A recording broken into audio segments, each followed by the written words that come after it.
In August 1914, a storm broke over Europe.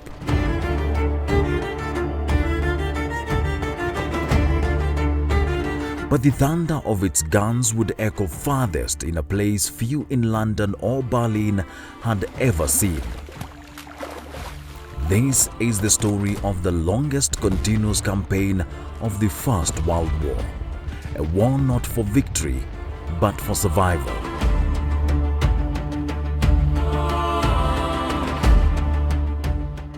The German commander Paul von Lettow-Vorbeck had a simple, brilliant strategy: tie down as many British troops as possible. The British response at Tanga was a disaster, a humiliating start for the British Empire. The war settled into a stalemate along the border, defined by strong points like Salaita Hill. So formidable was this German position, the British soldiers grimly nicknamed it Slaughter Hill. In 1916, the British launched a massive new offensive.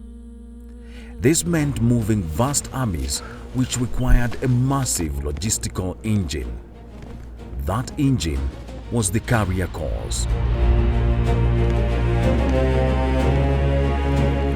Over 1 million men were recruited as porters, concentrated in huge sprawling holding bases. It is estimated that over 100,000 of these men died. The human cost was written into the very landscape.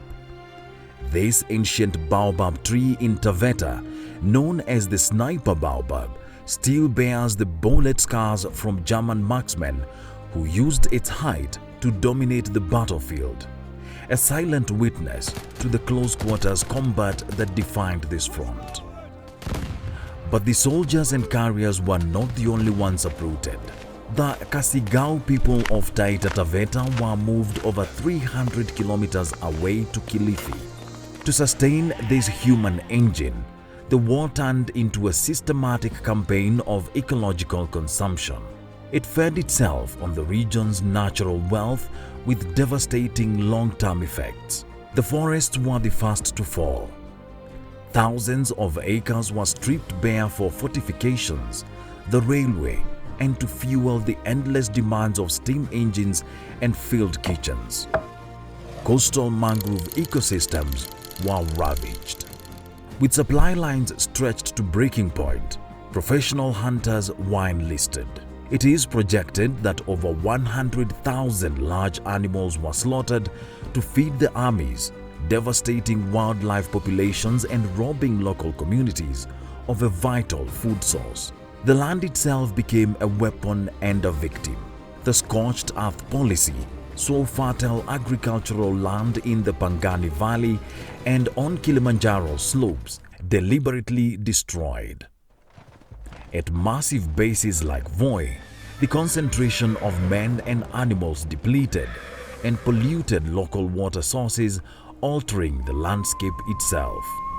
This systematic destruction of the ecological foundation of life had one inevitable catastrophic consequence: the Great Famine, known as Ndifu ya Kimwaka.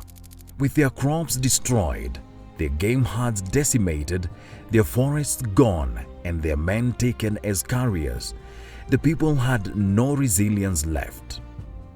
The famine killed an estimated 300,000 people in German East Africa alone, a direct result of the war's consumption of men and nature.